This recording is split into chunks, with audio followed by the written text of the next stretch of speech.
ओम शांति।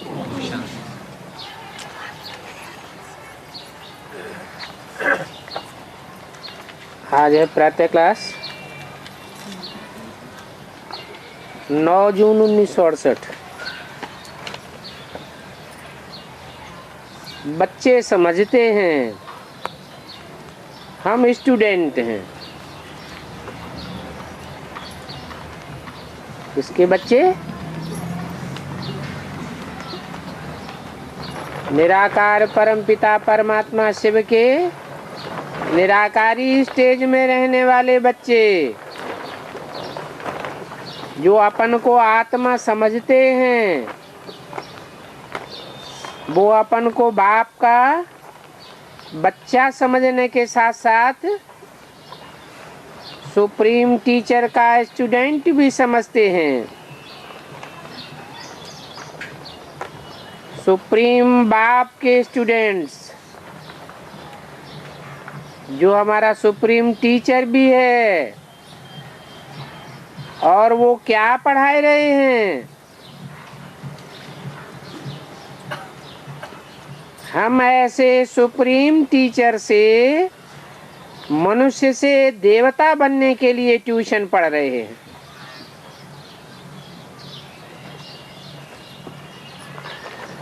समझना चाहिए कौन ट्यूशन ले रहे हैं। हम सभी आत्माएं परमपिता परमात्मा से ट्यूशन ले रहे हैं।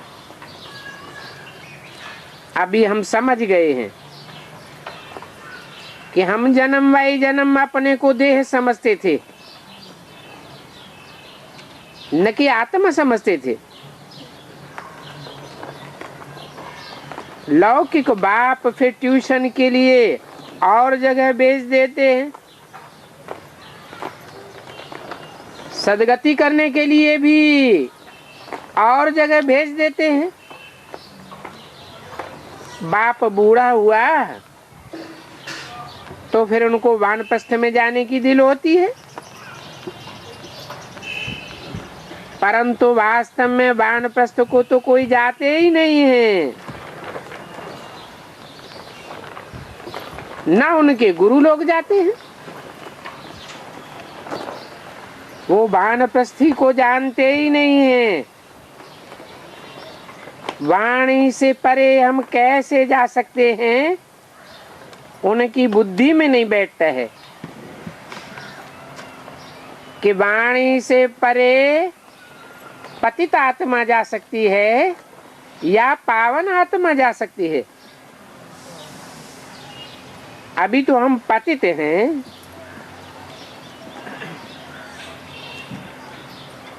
जहाँ परम धाम से हम आत्माएं आए हैं वहां तो हम पावन थे। उस धाम का नाम है निर्वाण धाम। उस निर्वाण धाम में कोई पतित कैसे जा सकते हैं? यहाँ आकर के पाठ बजाते बजाते हम पतित बन गए। अभी फिर पावन कौन बनावे? इस पतित दुनिया में सब पतित हैं, तो पावन कौन बनावेगा? पुकारते भी हैं, हे पतित पावन।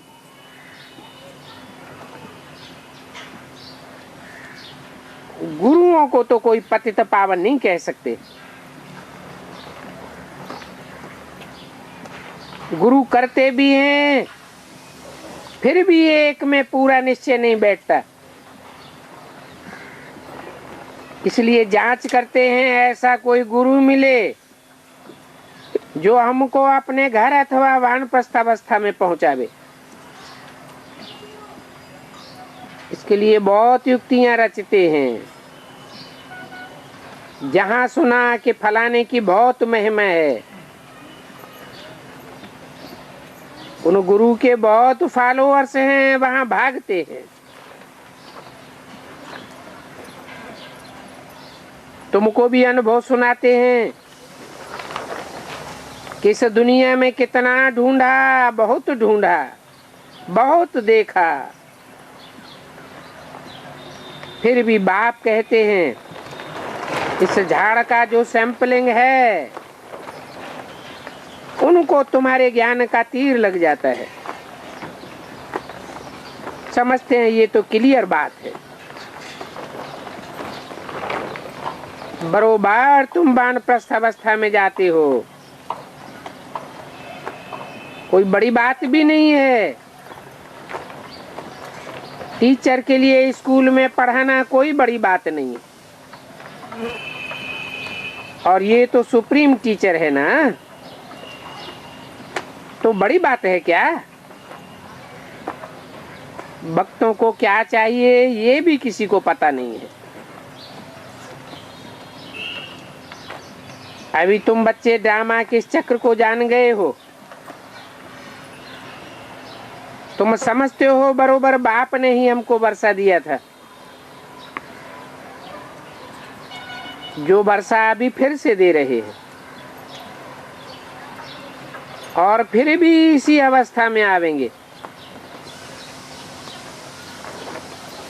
अभी हम तमो प्रधान से सतो प्रधान बनते हैं,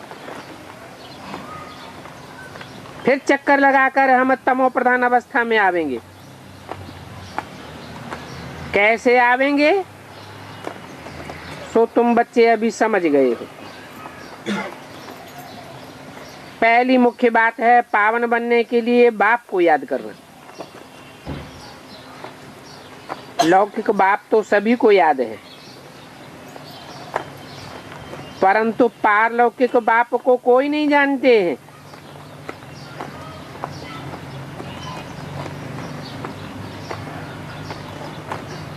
ये भी नहीं जानते कि हम आत्माएं कहाँ की वासी हैं। हम आत्माएं भी पारलोक की वासी हैं, परंतु पारलौकिक बाप को तब तक नहीं जान सकते जब तक अपनी आत्मा का ही ज्ञान नहीं है। अभी तुम तो समझते हो, अपन को आत्मा समझ बाप को याद करना सहज से सहज भी है और कठिन से कठिन भी है। सहज किसके लिए है और कठिन किसके लिए है?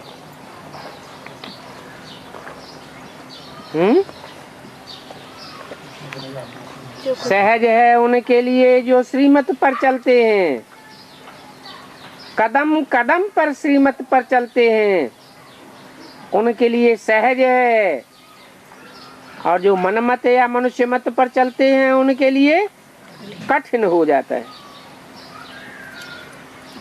देखो आत्मा इतना छोटा सितारा है और वो आत्मा है संपूर्ण पवित्र।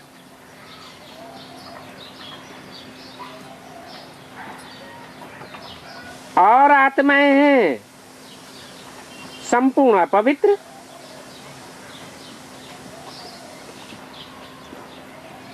तो समझ लेना चाहिए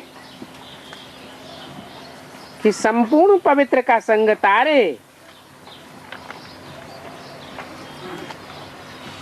अपवित्र का संग बोरे।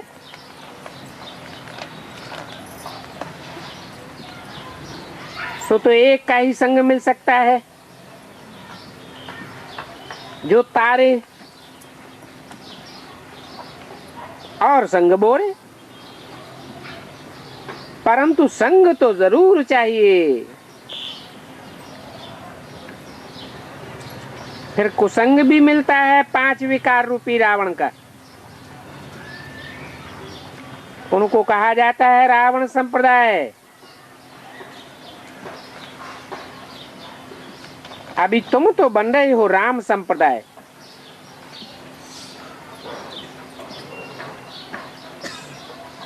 बन रहे हो, अभी बने नहीं है? बने कि नहीं बने हैं? नहीं बने। कोई कहते बने, कोई कहते नहीं बने। अगर कहें कि राम संप्रदाय बने तो राम के परिवार को तो जानते होंगे ना, है? राम का परिवार बहुत छोटा होगा या बहुत बड़ा होगा? बहुत बड़ा होगा। शुरुआत में तो बहुत छोटा होगा ना। कितने का होगा तो जानते हो? राम के परिवार को जानते नहीं और कहते हैं हम राम संप्रदाय के हैं। ये कैसे? तो कहेंगे हम राम संप्रदाय के अभी बन रहे हैं। दो संप्रदाय हैं, राम संप्रदाय और रावण संप्रदाय। तो बीच बीच में बुद्धि रावण संप्रदाय की तरफ जाती है या नहीं जाती है? जाती है। तो पक्के राम संप्रदाय कहें? नहीं कहेंगे। और राम कहेंगे भगवान को, रावण कहेंगे शैतान को।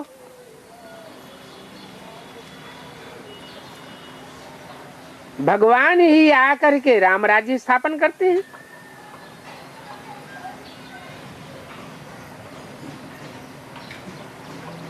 भगवान राम राज्य स्थापन करते हैं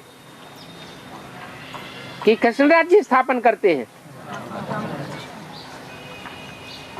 सतयुग में कृष्ण का राज्य नहीं होगा, है?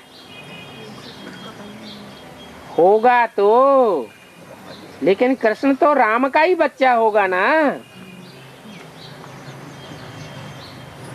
तो बाप बच्चे को राजाई देता है या बच्चा बाप को राजाई देता है? बाप बच्चे को राजाई देता है। और राम बाप को कहा जाता है। राम अर्थात सूर्यवंशी राज्य स्थापन करते हैं।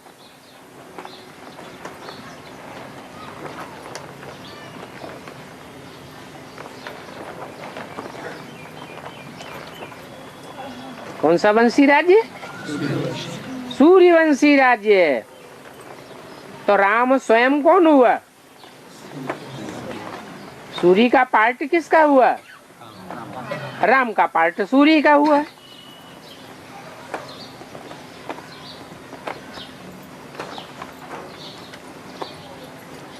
राम राज्य भी नहीं कहें, परंतु समझाने में सहज होता है राम राज्य कहने से। क्यों?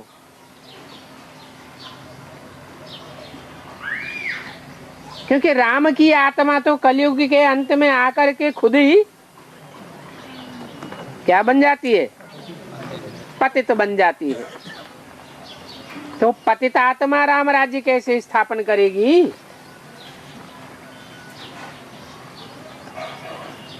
वो तो खुद ही कलयुग के अंत में शैतानों के चक्कर में आ जाती। एक राम की बात है। जो भी नई दुनिया के शुरू के फाउंडेशन में राम संप्रदाय थे, वो सभी अष्टदेव रावण के चक्कर में आ जाते हैं। तो वास्तव में कहेंगे सूर्यवंशी राज्य।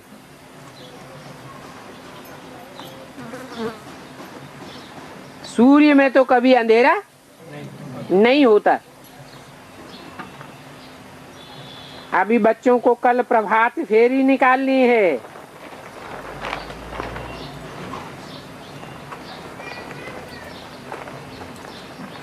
तो बाबा आज स्लोगन देख लेंगे। प्रभात फेरी में स्लोगन ऐसे हों जो मनुष्यों को चुभ जाएं।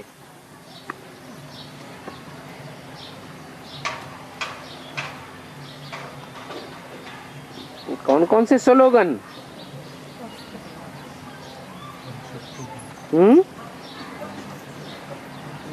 श्रीमत से सदगति। अरे ढेर सारे स्लोगन हैं।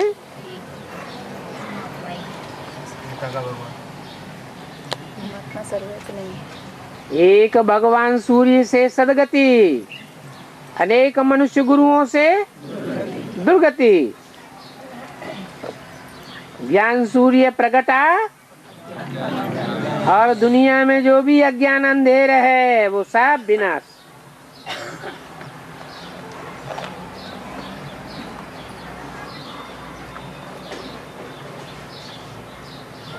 तुम्हारे पास ऐसे छपे हुए पर्चे ढेर के ढेर होने चाहिए जिनमें प्रश्न भी हो, स्वर्गवासी हो या नरकवासी हो।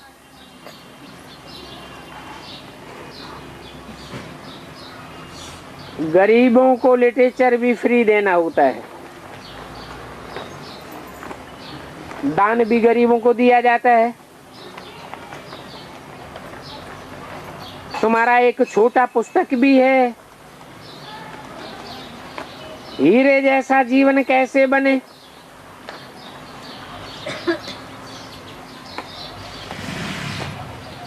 इसमें चित्र छपा हुआ है।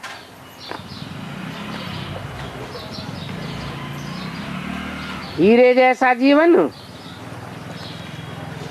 और उसके मुकाबले कौड़ी जैसा जीवन।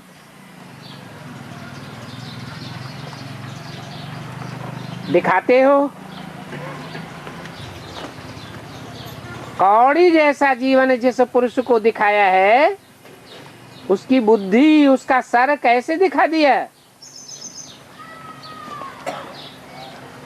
उसकी बुद्धि में कौड़ी ही भरी हुई है, कौड़ी में अंधेरा होता है। और जो हीरे जैसा जीवन दिखाया है उसमें रोशनी ही रोशनी। तो ये अंतर दिखाते हो ना। अब हीरे जैसा जीवन, कौड़ी जैसा जीवन किसको कहा जाता है? मनुष्य क्या जाने, तुम ही समझा सकते हो कि जिसकी बुद्धि में, जिसकी सिर में सदैव ज्ञान ही ज्ञान टपकता रहे, ज्ञान की रोशनी ही निकलती रहे, वो है हीरे जैसा जीवन। और जिसकी बुद्धि में कौड़ी का शेप ही बार बार आता रहे उसको कहेंगे कौड़ी जैसा जीवन। सिवाय तुम्हारे कोई समझाए भी नहीं सकता। लिखना चाहिए हीरे जैसा देवताई जीवन कैसे बने। देवता अक्षर ऐड होना चाहिए। तुम फील करते हो हम हीरे जैसा जीवन यहाँ बिताए रहे हैं, परंतु पहले तो हीरे जैसा जीवन बनाना पड़े। और बाप के सिवाय तो और कोई बना न सके क्या हीरे जैसा जीवन? तो किताब बहुत अच्छी है, इसमें सिर्फ एक अक्षर ऐड कर दो, मनुष्य तो समझेंगे नहीं।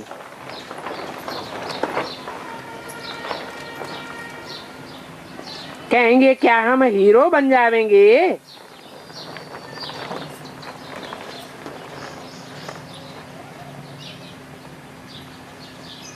मनुष्य हीरे वह समझते हैं जो जेवर में पहने जाते हैं।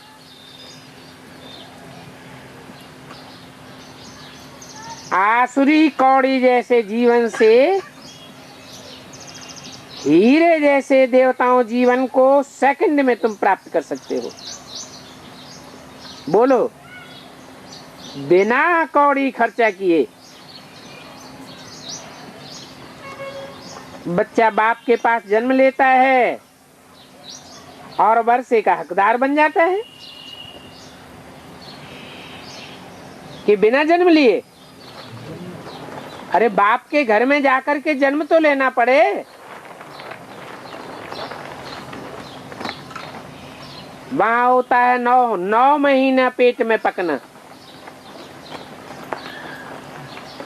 और यहाँ होता है 7 दिन की भट्टी, 1 दिन आना और 1 दिन जाना।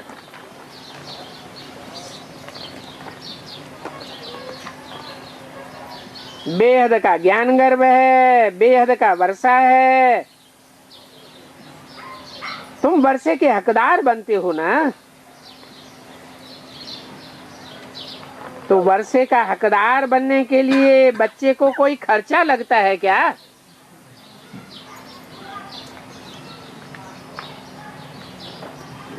बाप के घर में आया, गोद में आया और वर्षे का हकदार बना।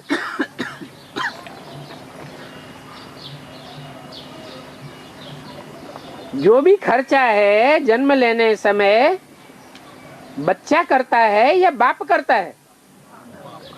बाप खर्चा करता है। अभी तुमने कोई खर्चा किया क्या? बाप का बनने में कोई खर्चा लगता है क्या? नहीं। जैसे लौकिक बाप से वर्षा लेने में कोई खर्चा नहीं लगता है, वैसे ही पारलौकिक बाप का बच्चा बनने में खर्चा नहीं लगता है। यहाँ तो बाप बैठ पढ़ाते हैं और पढ़ाई करके तुमको देवता बनाते हैं, परंतु तुम कोई छोटे बच्चे नहीं हो, बड़े बच्चे हो, समझदार हो।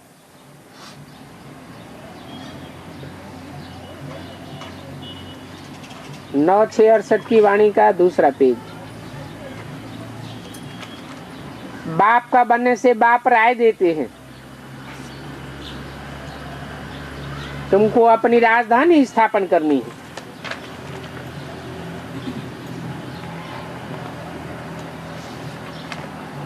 परंतु राजधानी की स्थापना वो ही कर सकेंगे, स्वर्ग के द्वार कौन खोल सकेंगे? हैं? जो पवित्र बनेंगे।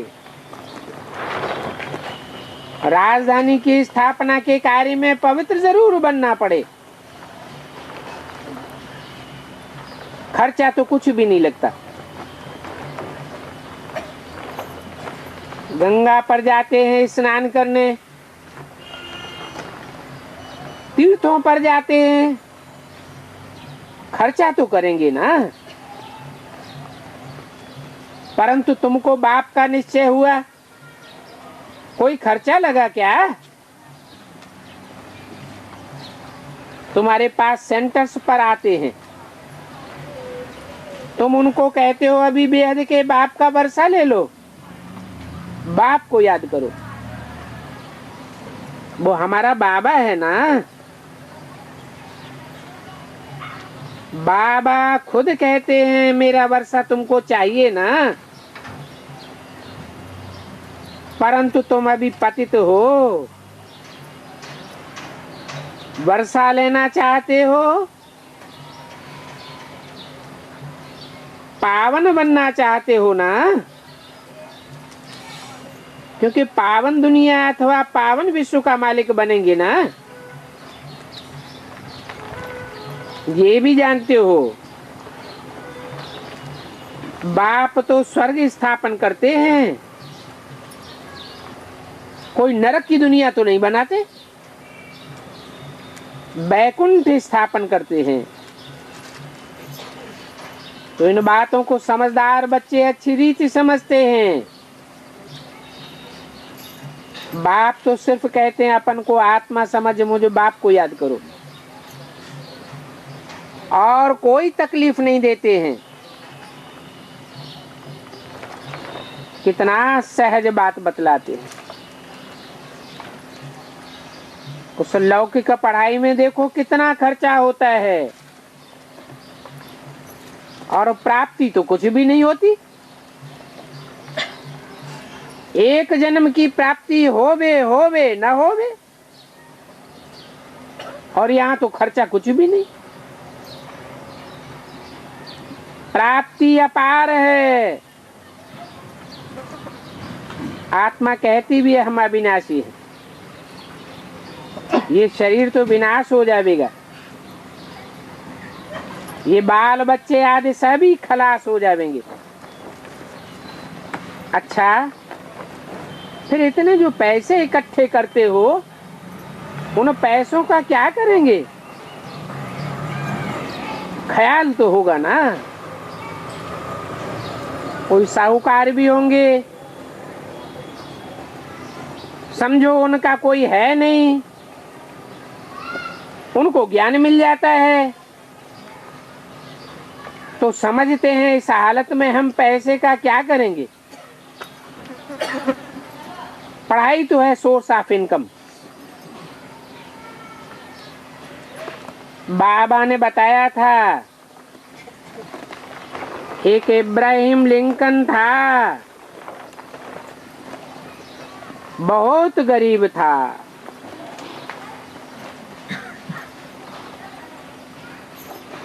रात को जाग करके पढ़ता था,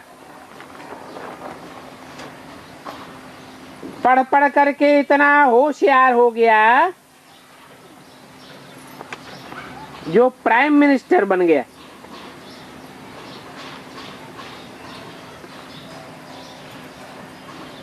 अब पढ़ाई में कोई खर्चा होता है क्या? खर्चा क्या लगा? कुछ भी नहीं। क्योंकि बहुत जो गरीब होते हैं गवर्नमेंट भी उनसे पैसा नहीं लेती है पढ़ने के लिए। ऐसे बहुत पढ़ते हैं, उन गरीबों से फीस नहीं लेते हैं, तो वो भी बिगर फीस के पढ़ करके प्राइम मिनिस्टर बन गया और कितना बड़ा पद पा लिया। खर्चा कुछ भी नहीं हुआ। तो ये भी बेहद की गवर्नमेंट है। ये गवर्नमेंट खर्चा कुछ भी नहीं लेती है। समझते हैं, बाप समझते तो है ना। इस दुनिया में तो सभी गरीब हैं, भले कितना भी साहूकार हो, लखपति हो, करोड़पति हो, बाप कहेंगे ये सब गरीब हैं। हम आकर के उनको साहूकार बनाता हूँ। बल धन कितना भी हो, तुम जानते हो, ये तो बाकी थोड़े दिन के लिए है, ये सब मिट्टी में मिल जाएगा। तो गरीब कहें या साहूकार? गरीबों की आत्मा और साहूकारों की आत्मा टैली करो, गरीब साहूकार बन जावेंगे और साहूकार गरीब बन जावेंगे। सारा मदार है पढ़ाई पर। सोचो, बाप बच्चों से पढ़ाई का क्या लेंगे? बाप तो दाता है, मालिक है। बच्चे जानते हैं हम भविष्य में ये बनेंगे। तुम कहेंगे इन्हों का राजी ही नहीं है तो फिर बनेंगे कैसे? अरे इन्हों अर्थात इन लक्ष्मी नारायण का राज्य अभी नहीं है, परंतु मैं तो आया हुआ हूँ इनकी राजधानी स्थापन करने के लिए। बैज में भी यही संविधानी दी जाती है। नए नए स्टूडेंट निकलते रहते हैं। शिव बाबा कहते हैं हमारे में जो आत्मा है उस आत्मा में तो पार्ट नुदा हुआ है। कौन सा पार्ट? जो और कोई आत्मा में ये पार्ट नुदा हुआ नहीं है। बल कितने भी पावरफुल आत्माएं हों, इब्राहिम, बुद्ध, क्राइस्ट आदि, वो सिर्फ आते हैं, धर्म की स्थापना करते हैं, परंतु राजधानी की स्थापना कोई भी नहीं करते।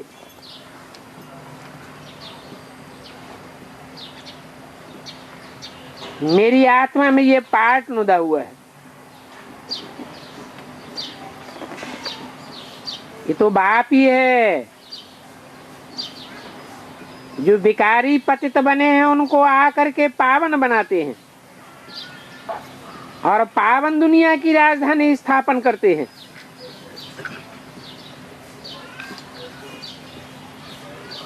तो बाप ये पार्ट बजाते हैं, ये कोई नई बात नहीं है। कल्प कल्प यही पार्ट बजाया है। तुम ये जानते हो 5000 वर्ष पहले भी बाप ने विश्व की बादशाही दी थी। मुख्य बात, बाप कहते हैं बच्चे माम एकम याद करो, और ये माम एकम याद करो की बात इनडायरेक्टली नहीं कहते हैं, सन्मुख आकर के कहते हैं कि मुझे याद करो। तुम जानते हो, बाप भी जानते हैं कि मुझे रथ मिल गया तो बाप आ गया। बच्चों का बाप है ना, तो रथ तो जरूर एक ही फिक्स होगा ना। बदली थोड़ा ही हो सकता है।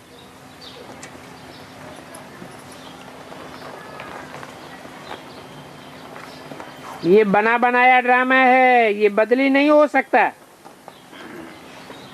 अरे बदली नहीं हुआ। 68-69 में एक रथ था, बल टेम्परेरी था। अरे बदली हुआ कि नहीं हुआ है? बदली हो गया। फिर ये कैसे कहते कि बदली नहीं हो सकता है? बाप के रूप में वर्षा देने वाला पार्ट आदि में भी एक ही था और अंत में भी एक ही होता है। ये बना बनाया ड्रामा है। कोई कहते हैं ये जवाहरी कैसे प्रजापिता ब्रह्मा बनेगा?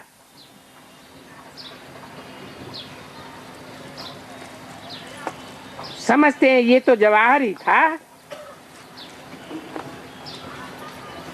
और जवाहर भी एक होता है बनावटी और दूसरा होता है सच्चा है? जवाहर दो तरह के होते हैं कि नहीं? कैसे कैसे? एक इमिटेशन होता है, एक सच्चा होता है। तो जवाहरी भी दो तरह के होंगे या नहीं होंगे? है? एक होगा सच्चा जवाहरी और एक होगा झूठा जवाहरी। पंप एंड शो का मादा झूठे में ज्यादा होता है या सच्चे में होता है? झूठे में पंप एंड शो ज्यादा दिखाई देगा। तो समझो कि हमको सच्चा जवाहर तो बाप देता है। सच्चा जवाहर कौन सा, हद का कि बेहद का? बेहद का सच्चा जवाहर क्या है? हैं? अरे जवाहरात होते हैं ना। हद के जवाहरात तो हद के होते ही हैं, बेहद के जवाहरात भी हैं, ज्ञान उनमें भी सच्चे और झूठे होते हैं। सच्चे जवाहरात तुम राम संप्रदाय बच्चों के पास हैं, और झूठे जवाहरात रावण संप्रदाय के पास हैं।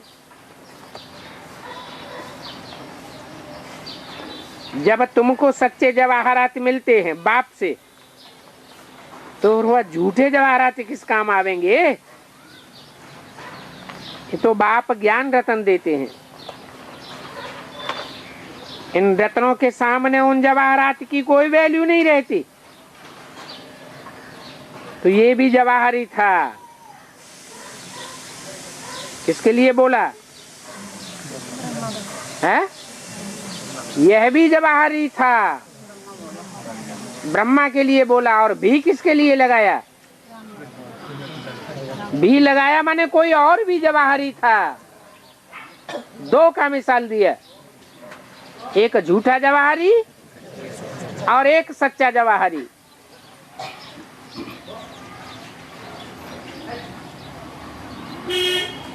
झूठा जवाहरी झूठे ज्ञान रतन, और सच्चा जवाहरी सच्चे ज्ञान रतन। परंतु जब यह रतन मिली तो समझ लिया, तुमने समझा ना कि ये जवाहरात तो कोई काम के नहीं। कौन से है? कौन से जवाहरात तो कोई काम के नहीं? जो बेसिक में मिले वो तो कोई काम के नहीं रहे। अब तुमको जो जवाहरात मिलते हैं वो तो बहुत वैल्यूबल हैं। ये तो अविनाशी ज्ञान रतन है। एक एक रतन लाखों रुपए का है। अभी तुमको कितने रतन मिलते हैं? ये ऐसे रतन हैं जो सच्चे रतन बन जाते हैं। क्या? एक एक रतन लाखों रुपए का है, इसका मतलब क्या हुआ कि जो अभी इन रत्नों की वैल्यू देते हैं वो अभी कितने भी दुनिया की नजरों में गरीब हों, आगे चल के बहुत बड़े साहूकार प्रैक्टिकल में बन जाने वाले हैं। तुम जानते हो, ये ज्ञान रतन बाप ही देते हैं तुम्हारी झोली भरने के लिए, और ये मुफ्त में मिलते हैं। देने वाला है बाप। वहां भक्ति मार्ग में किसके सामने जाकर कहते हैं झोली भर दे झोली है? शंकर के सामने जाकर कहते हैं झोली भर दे। अब झोली भरने वाला शंकर है या शंकर का भी बाप है?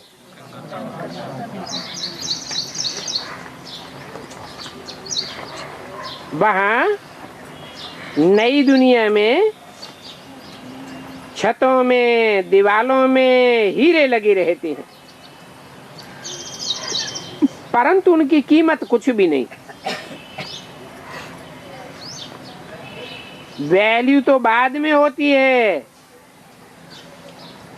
जब द्वापर शुरू होता है। वहां नई दुनिया में तो हीरे जवाहरात तुम्हारे लिए कुछ भी नहीं है। ये बात का बच्चों को निश्चय होना चाहिए। इसमें मुझने की दरकार नहीं है। बाबा ने समझाया है, ये रूप भी है और बसंत भी है। कौन है? किसके लिए बोला? एक के लिए बोला या दो के लिए बोला है? दो के लिए। यह रूप भी है, यह बसंत भी है, तो एक हुआ या दो हुआ? हाँ, यह रूप भी है, बसंत भी है। वो नहीं, हाँ, यह नहीं, वो नहीं, यह रूप भी है, बसंत भी है। रूप किसे कहा जाता है? जितना याद में रहेंगे उतने रूपवान बनते हैं, जितना दिव्य गुणों की धारणा में रहते हैं उतना बसंत बनते हैं, खुशबू छोड़ने वाले।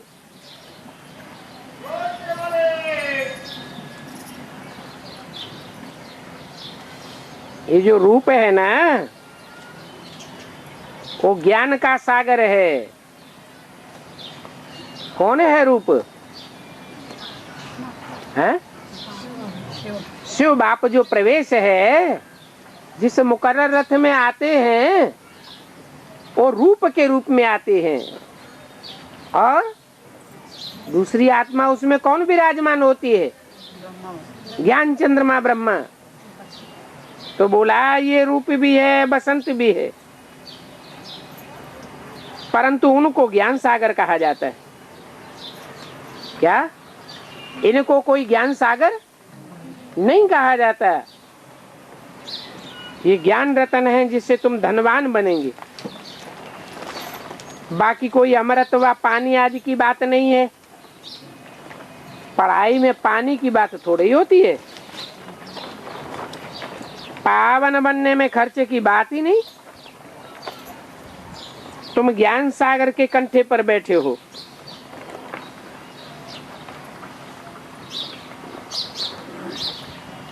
उस ज्ञान सागर के पानी में तुम स्नान करते हो। वो भक्त तो स्थूल सागर में स्नान करते हैं। तुम तो यहाँ ज्ञान रतन लेते हो, तो दोनों की भेंट करो। वहां भक्ति मार्ग में हरिद्वार में क्या क्या लगा पड़ा है। कितने वहां बैठे रहते हैं गंगा स्नान करने के लिए।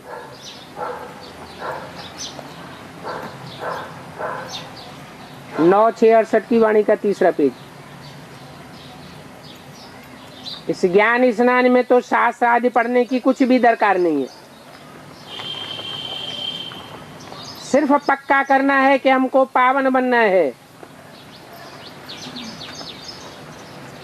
अच्छा, जबकि गंगा स्नान पावन बनने के लिए करते हैं, तो फिर इतने यज्ञ तप तीर्थ आदि क्यों करते हैं? गंगा स्नान से ही पावन बन गए, फिर यहाँ तो ये रह न सके। फिर ये वेद शास्त्र आदि क्यों पढ़ते हैं? ऐसे भी नहीं है कि कोई वेद शास्त्र पढ़ने से कोई पावन बन सकते हैं। नहीं, कितना मुझे हुए हैं। भक्ति मार्ग में मनुष्यों की बुद्धि चलती ही नहीं है, डल बुद्धि हो जाती है। तुमको तो अभी विवेक मिला है, समझते हो पतित पावन तो एक ही बाप है। बाकी गंगा स्नान वेद शास्त्र आदि पढ़ने से क्या फायदा होगा? न हद का गंगा स्नान, न बेहद का गंगा स्नान। हद की गंगा स्नान में कौन सी गंगा? हद की गंगा है, जड़त्वमयी गंगा है। गंगा का पानी जड़, और बेहद की गंगा है ज्ञान गंगा है। उनका पानी है, उनका पानी पति से पावन बनावेगा है।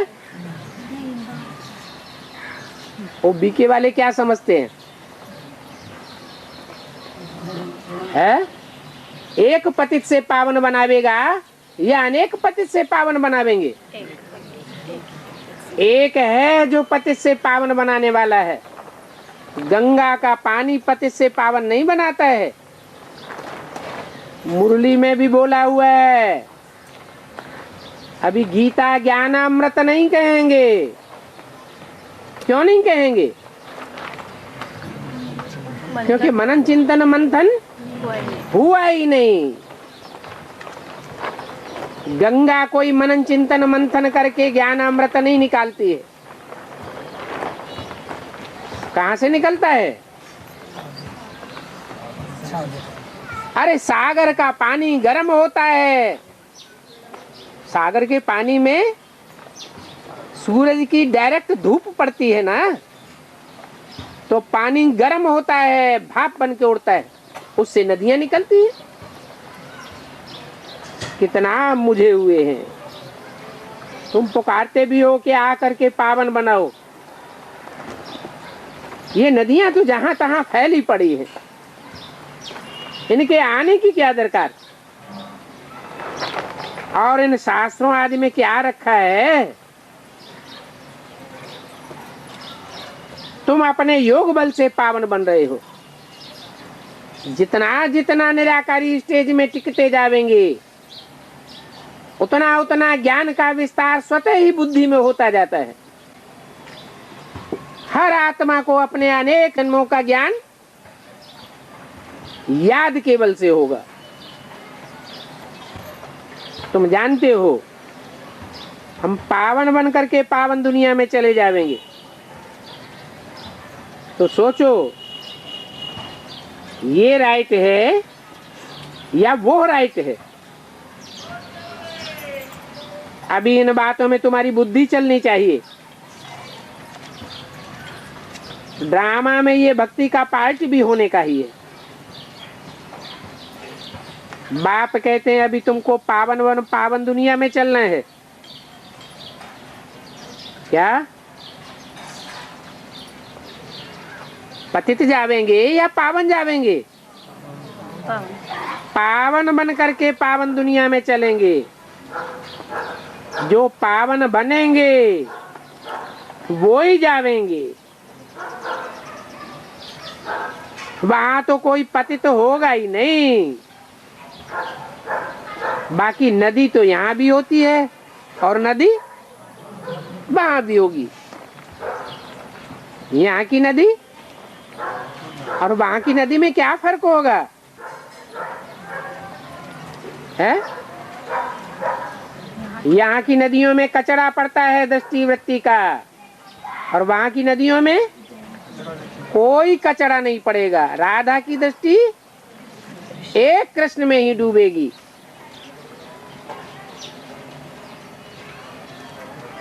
तो फिर जरूर पावन होकर आते रहेंगे ना।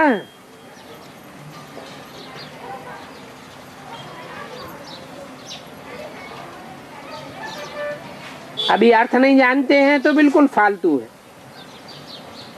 भक्ति में शौक कितना है, कितना वेद शास्त्र आदि पढ़ते हैं, और पढ़ते पढ़ते और ही दलदल में फंसते जाते हैं।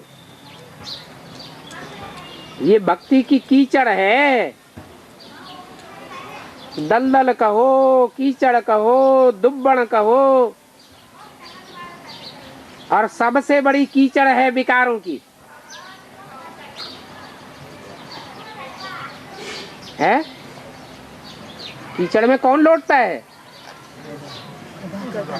भैंस। उन्होंने फिर दिखाई दिया है सूकर अवतार। सुअर कहाँ लौटता है? कीचड़ में लौटता है। इस भक्ति की दुब्बड़ में गले तक सब फंसे हुए हैं।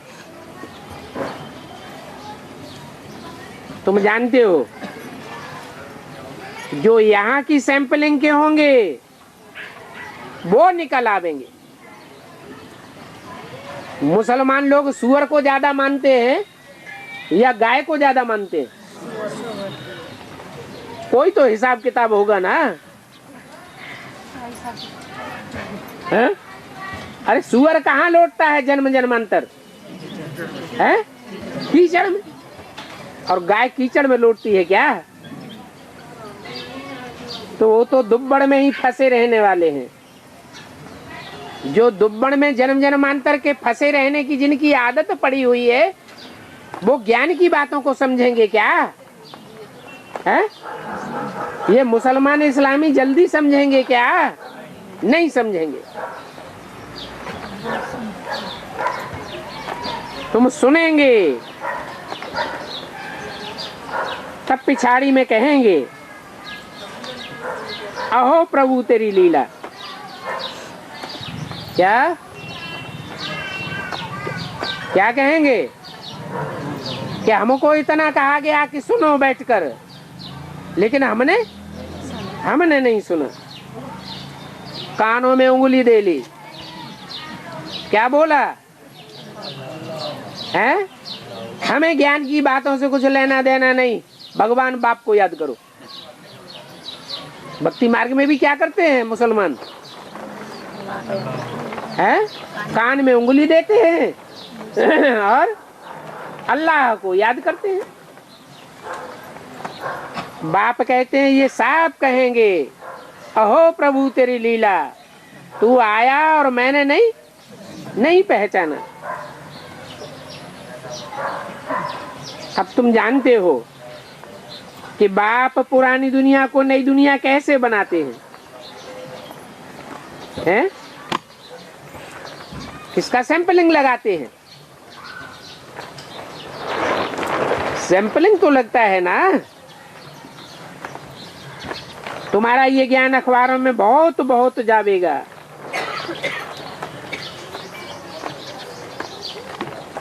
खास ये चित्र अखबारों में डाल दो और लिख दो, शिव बाबा प्रजापिता ब्रह्मा द्वारा पढ़ा करके स्वर्ग का मालिक बनाते हैं, नारायण बनाते हैं। कैसे बनाते हैं? इसे याद की यात्रा से।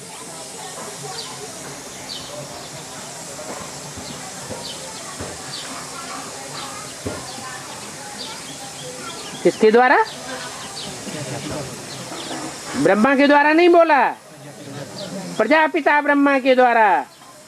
वो कहेंगे ब्रह्मा को ही तो प्रजापिता ब्रह्मा नाम रखा है। तब क्या कहेंगे? अरे प्रजा कितनी है?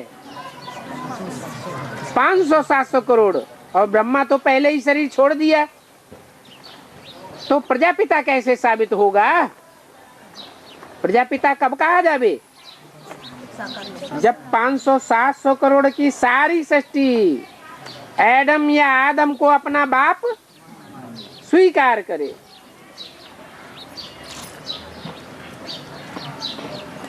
तुम जानते हो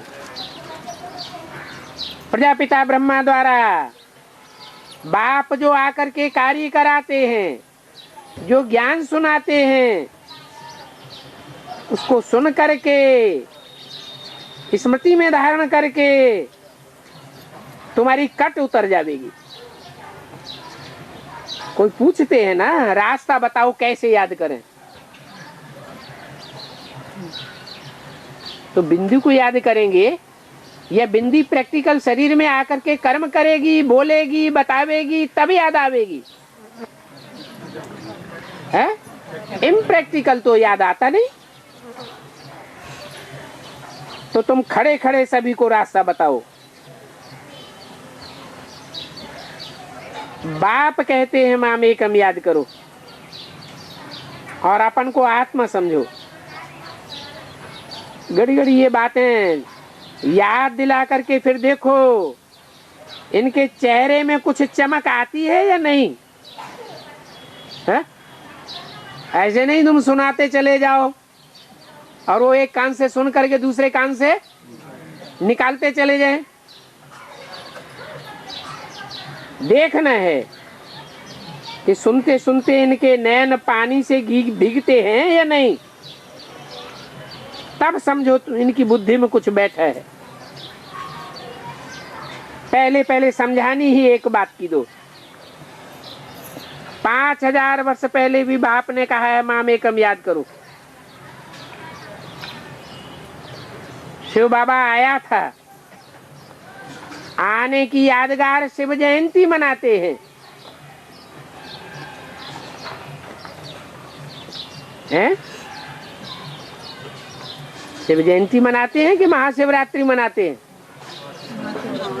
महाशिवरात्रि मनाते हैं। तो महाशिवरात्रि की शूटिंग कब होती है और वास्तव में शिव जयंती की शूटिंग कब होती है?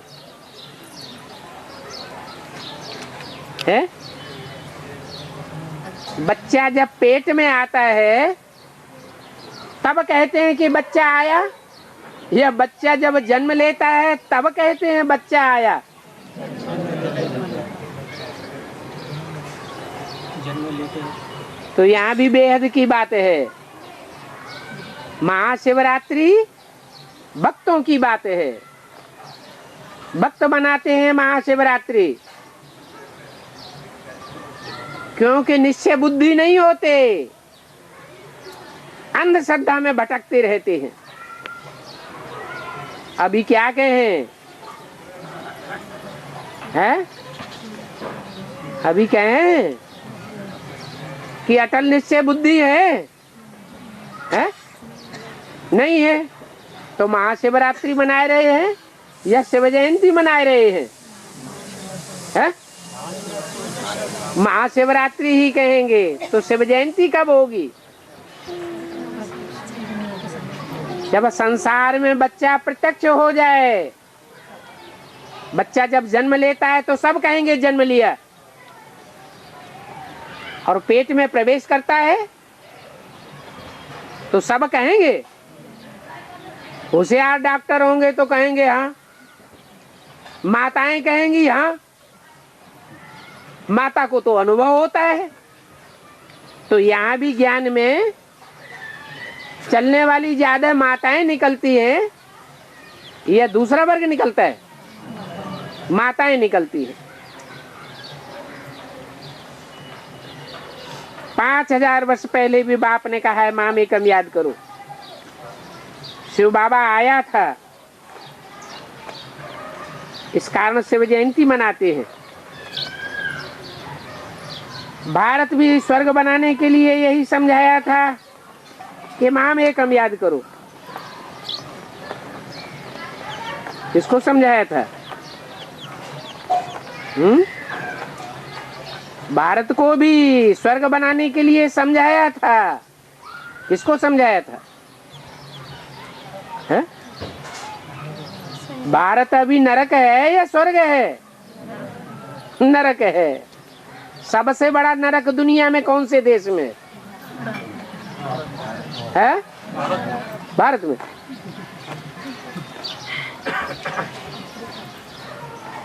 भारत में अभी इतना बड़ा नरक नहीं है, हो जाएगा जब दुनिया का विनाश होगा तब। भारत नास्तिक है, यह दुनिया के देश को नास्तिक बताया।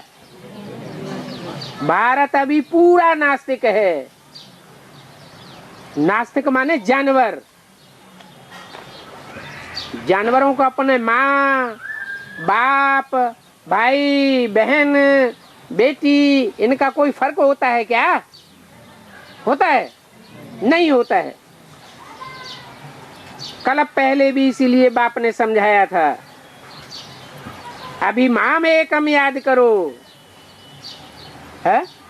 एक आत्मा को याद करो या दो आत्मा को याद करो? है? एक ही मुकर्रर में 2-3 आत्माएं बैठी हुई है तो एक को कैसे याद करें? भक्ति मार्ग में तो ये गायन है ना, राम के भक्त रहीम के बंदे हैं ये सब आंखों के अंधे। कहाँ की यादगार? कैसे?